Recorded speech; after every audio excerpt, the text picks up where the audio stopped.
Gadis barbar pilihan Ustadz tampan. Bab 089. Kenapa Mas menyembunyikan diari ini saat awal pernikahan kita? Kedua mata Ikram melebar melihat buku diari yang ia sembunyikan kini dipegang oleh istrinya.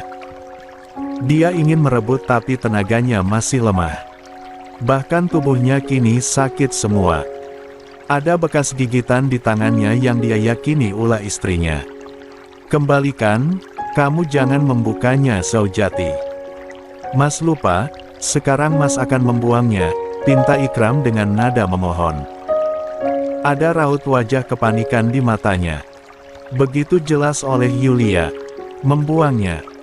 Hahaha, bagaimana Mas bisa membuangnya saat Mas sendiri masih mengingat sosok perempuan itu?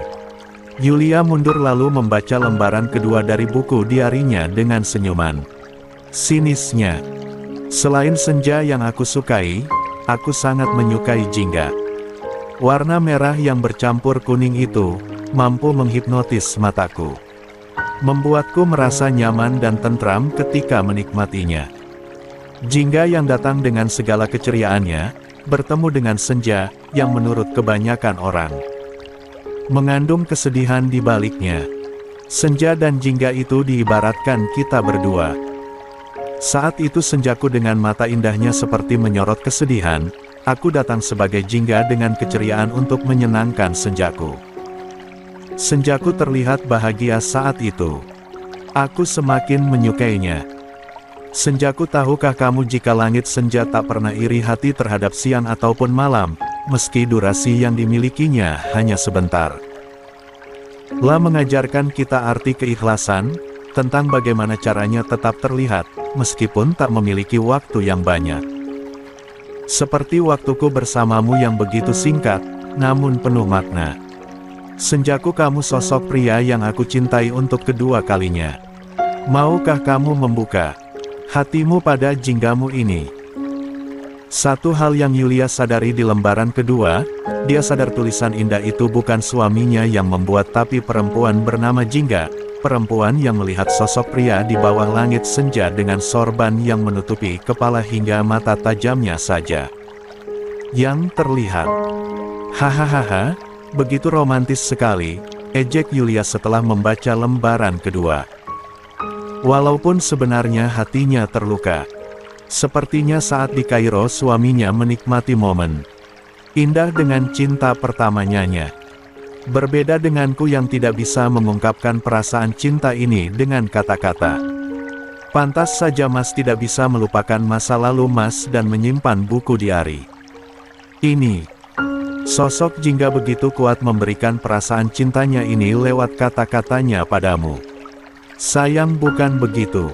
Mas bisa jelasin? Tolong dengarkan penjelasan Mas, sahut Ikram, namun Yulia menggeleng sambil mundur kembali. Jelasin apa?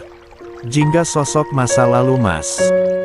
Dia yang Mas cintai mungkin sampai sekarang. Buktinya buku ini masih tersimpan. Dan Mas juga membohongiku. Aku cinta pertama Mas. Cih, omong kosong. Semua kebohongan yang pernah keluar dari mulutmu Mas. Kepala Ikram pusing, dia memijat pangkal hidungnya lalu beranjak dari tempatnya berada. Tangannya menarik tangan istrinya cukup kuat, membuat Yulia meringis kesakitan. Dia masa lalu yang udah Mas lupakan keberadaannya. Buku ini Mas mau membuangnya tapi lupa di mana Mas simpan. Jingga masa lalu Mas, itu aja. Yang sekarang ada di depan Mas itu kamu, tegas Ikram. Yulia terkekeh sinis, mudah sekali suaminya ini dalam berbicara. Ternyata benar apa yang aku pikirkan. Berani-beraninya Mas membohongiku. Kenapa Mas mengatakan aku cinta pertama Mas jika Mas sendiri memiliki cinta pertama yaitu Jingga? Dasar munafik kamu Mas.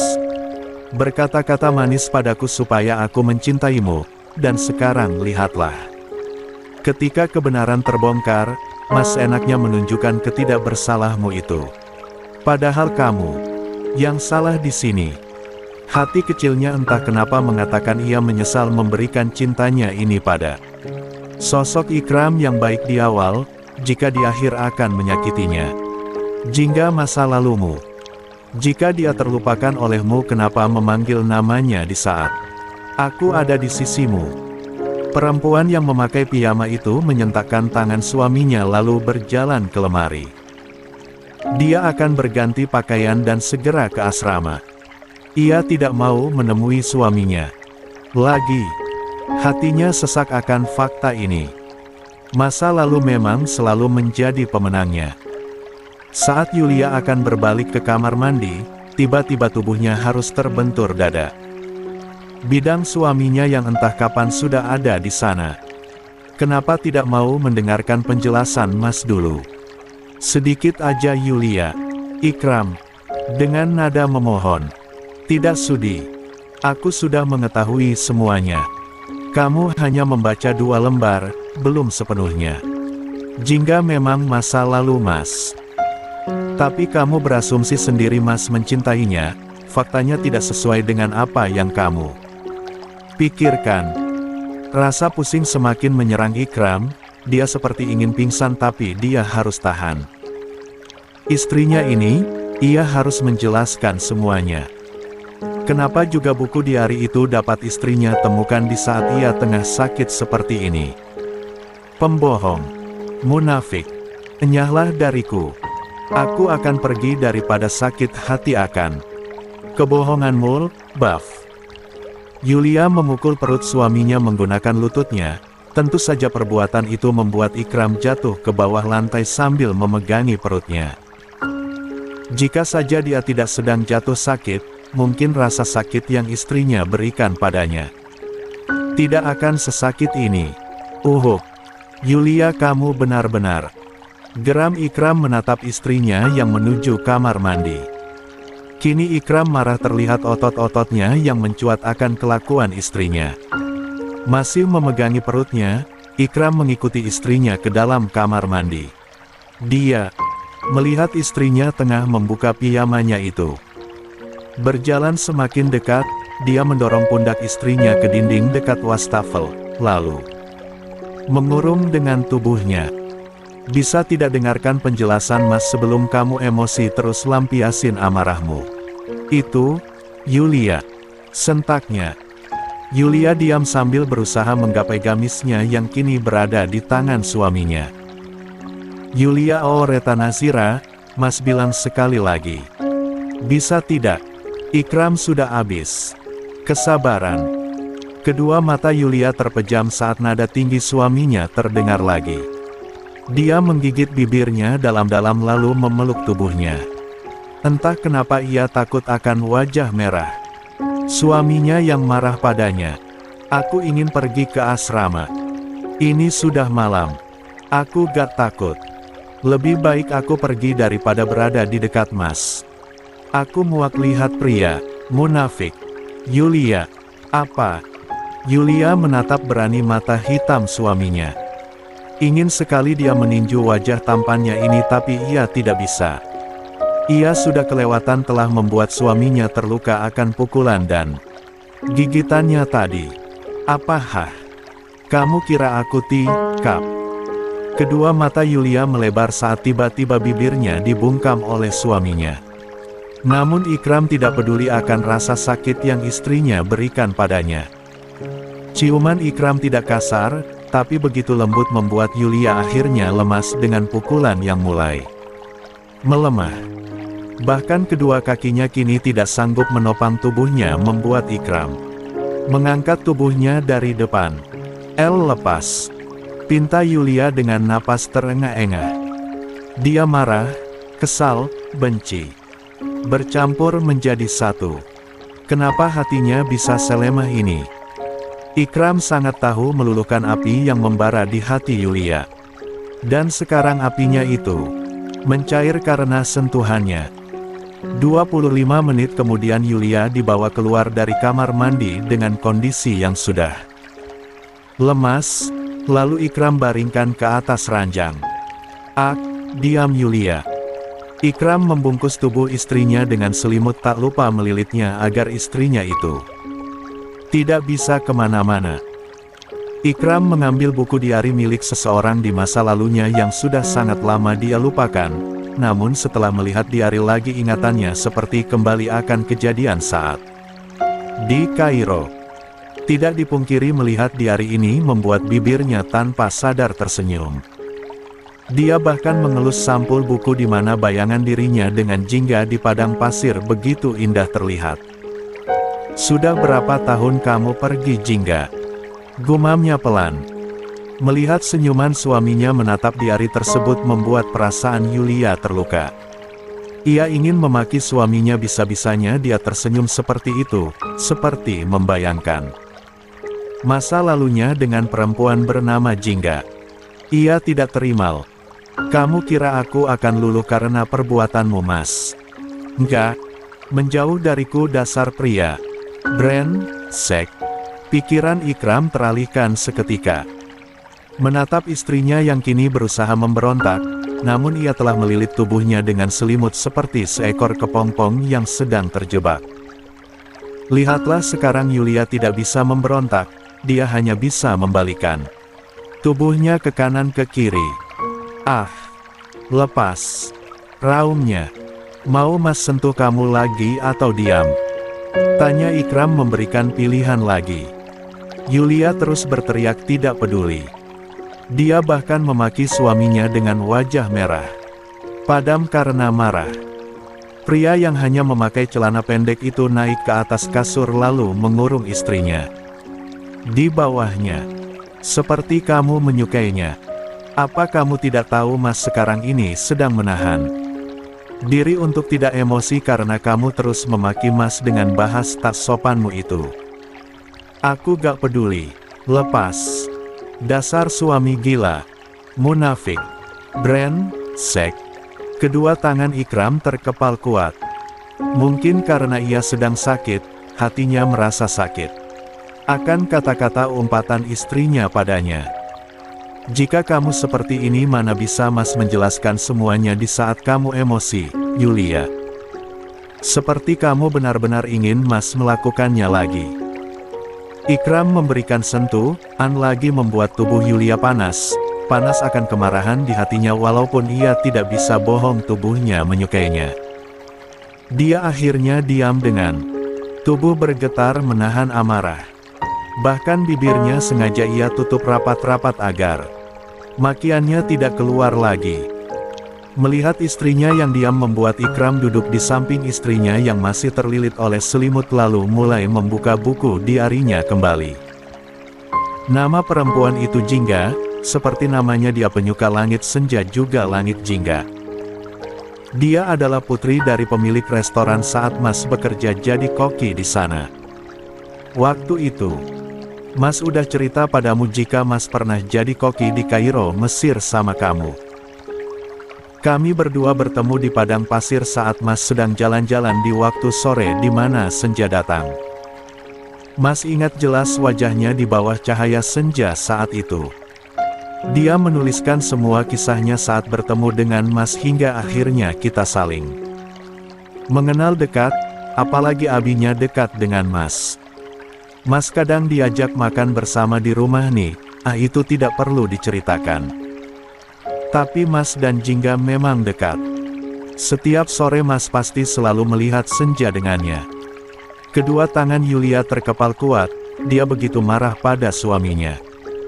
Berani-beraninya dia menceritakan perempuan di masa lalunya itu padanya dengan senyuman di bibirnya. Apa suaminya ini tidak memiliki hati? Jika saja selimut ini terlepas ia sudah langsung menerjang suaminya, memberikan pukulan hingga suaminya pingsan. Mungkin inilah alasan Ikram mengikat tubuh istrinya dengan selimut. Istrinya pasti akan menyerangnya. Dia perempuan baik, berhati lembut juga pemberani. Jingga, dia memiliki perasaan suka pada Mas. Saat itu dia mengungkapkan cintanya pada Mas, tepatnya di tempat yang sama di mana kita bertemu. Dia yang memberikan diari senjaku ini pada Mas. Katanya Mas senjanya. Ikram tanpa sadar tertawa, dia terlarut dalam kenangan masa lalunya saat di Kairo, Mesir. Dan tak sadar akan keberadaan istrinya walaupun sesaat. Jujur saja Mas tidak menolak perasaan cintanya karena perasaan cinta kapan saja akan datang. Tapi Mas tidak memiliki perasaan cinta padanya, sedikit pun tidak ada. Mas sudah menganggapnya teman, yang berarti, tidak lebih dari sekedar itu. Jika kamu tidak percaya, kamu bisa tanya pada Rafael karena setiap hari saat Mas bertemu dengan Jingga kami selalu bertiga. Ikram mengelus pipi istrinya dengan lembut. Setiap perasaan apapun Jingga memang selalu menuliskan isi hatinya pada buku diarinya. Bukan hanya Mas aja yang punya diari ini, tapi Rafael pun punya. Saat itu kami berdua mendapatkan buku diari Senjaku dan Rafael mendapatkan buku diari Fajarku. Sayang. Ikram kini mengelus kepala istrinya lalu berbatuk 2 kali. Ia terlalu banyak bicara ternyata. Apa kamu tahu kenapa Jingga menuliskan perasaannya di buku diari? Mana aku tahu. Ketus Yulia membuat Ikram tersenyum. Dia memiliki penyakit kanker otak. Dia selalu lupa ingatan tentang kejadian yang telah terjadi karena itu dia menulis semua kejadian dan perasaannya dalam buku diari. Apalagi dia bisu dan tuli. Mas ataupun Rafael harus menggunakan bahasa isyarat ketika berbicara dengan sosok perempuan ceria itu. Deh, Yulia tertegun mendengarnya. Kamu seharusnya tahu cinta itu tidak bisa dipaksakan. Sedikit pun Mas tidak pernah memiliki rasa suka pada Jingga. Dia perempuan di masa lalu Mas itu memang benar, tapi sebagai teman yang berharga untuk Mas, Jingga menyukai Mas dalam waktu setahun selama Mas tinggal di Kairo saat itu. Dia menghembuskan nafas terakhirnya di saat menyelesaikan buku diari Senjaku ini. Buku inilah yang terakhir dia tulis untuk Mas. Selama ini Mas selalu menyimpannya dan membawanya ke Indonesia setelah Mas lulus. Mas lupa seharusnya Mas membuang diari ini karena takut kamu salah paham, dan ternyata kejadian ini pasti akan terjadi. Maaf Mas sedikit menyesal karena menyimpannya selama beberapa tahun ini. Dan kini membuat keretakan dalam rumah tangga kita. Ikram mengambil bukunya kembali lalu dia membuka lembaran terakhir di mana aksara indah Jingga tertulis di sana. Ada tetesan darah yang mengering di kertas tersebut. Jingga menghembuskan napas terakhirnya di saat menyelesaikan diarinya ini. Buku ini bagi Ikram begitu berharga, tapi kini dia harus membuangnya karena tidak mau. Istrinya membencinya. Apa kamu tahu sayang apa yang Jingga katakan di akhir tulisannya? Yulia diam, rasa sesal perlahan hadir masuk ke rongga tubuhnya. Ia salah paham. Dia menuliskan, "Wahai Senjaku, maaf aku tidak ingat momen di mana kamu membawaku ke rumah sakit. Saat itu kamu menggendongku kan? Wajah dinginmu itu ada raut kepanikan dalam ingatanku. Jujur saja aku bahagia. Melihat kamu sepanik itu tandanya kamu mencemaskanku. Maaf baru hari ini aku mengingatmu. Aku lupa menuliskan kisah kita berdua saat itu. Tapi sekarang, aku ingat. Langit malam begitu dingin senja. Jujur saja aku tidak menyukai malam. Dinginnya, malam membuatku sepi dan hatiku membeku. Di lembaran terakhir ini apa kamu tahu bagaimana perasaanku sekarang?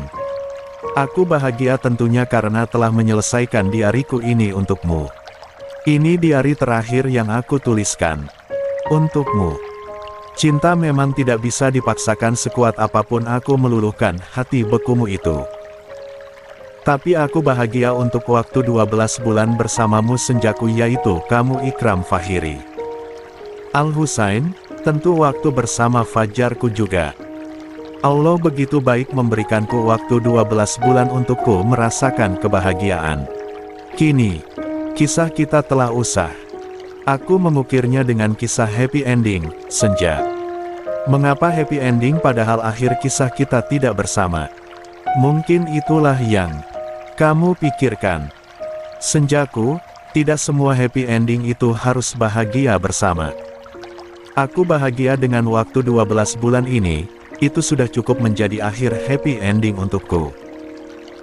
Maaf tidak bisa bertahan lebih lama lagi, menyaksikan senjaku memiliki jingganya di hatinya. Aku berdoa semoga jinggamu membuatmu bahagia. Tentu, aku bukan jinggamu. Aku hanya jingga sementara yang tidak bisa kamu miliki. Wahai senjaku, kisah kita telah usai. Kini aku akan bahagia di tempat lain. Tentu, aku akan menyaksikan kamu bahagia dengan jinggamu. Senja aku pamit. Sekali lagi terima kasih untuk 12 bulan bersama. Aku mencintaimu. Benar-benar mencintaimu. Ikram menghela napas saat membaca tulisan terakhir yang selalu membuatnya sesak. Dia menutup diarinya itu lalu menatap istrinya yang tidak berbicara satu atau dua kata patah pun. Mas gak bohong sayang. Kamu memang cinta pertama Mas. Gak ada perempuan yang Mas cintai selain kamu. Kata-kata manis yang kamu bilang sebuah kebohongan itu Mas. Berikan pada kamu sebagai ungkapan rasa cinta Mas pada kamu, bukan bualan semata. Saat itu Rafael pernah memaksa Mas untuk balas mencintai Jingga. Jujur saja Mas mencobanya, tapi akhirnya tidak bisa. Dan Jingga perempuan baik, dia tidak memaksa Mas untuk balas mencintainya. Mas tidak pernah sedikit pun mencintai Jingga. Kamulah satu-satunya yang Mas cintai. Yulia tidak tahu harus apa selain menggigit bibirnya hingga mengeluarkan darah. Ternyata ia salah paham pada suaminya. Entah kenapa ia ingin menangis sekarang. Apalagi saat teringat pukulan dan gigitan yang ia berikan pada suaminya. Padahal seharusnya suaminya membalasnya tapi ini tidak, malahan menahan diri. Walaupun hatinya juga masih kesal karena suaminya meninggikan nada bicara padanya. Akhirnya Yulia menangis membuat Ikram seketika membuka selimut yang mengikat tubuh istrinya. Mas sudah bilang dengerin penjelasan Mas bukannya berasumsi sendiri apalagi langsung emosi. Untung Mas mengesampingkan emosi Mas akan pukulan dan makianmu. Jika Mas marah gimana? Kamu mau terluka juga? Yulia menggeleng masih dengan tangisan akan tindakannya. Membuat Ikram memeluk istrinya dengan erat dan mengelus punggungnya. Maaf seharusnya Mas ceritain sejak awal. Mas juga salah di sini. Wajar kamu bertindak seperti ini karena merasa dibohongi. Tapi tolong jangan diulangi lagi. Luka yang kamu berikan pada tubuh Mas sampai memar, apalagi gigitanmu mengeluarkan darah. Yulia memegang lengan yang terdapat gigitan yang kini mengeluarkan darah, bahkan bekasnya kini berwarna kemunan terlihat. Lalu menatap memar di hidung, kedua pipi. Setelah itu melihat perut suaminya yang sama-sama memar. Suaminya sedang sakit, tapi ia malah memberikannya rasa sakit kedua. Istri macam apa? Dirinya ini.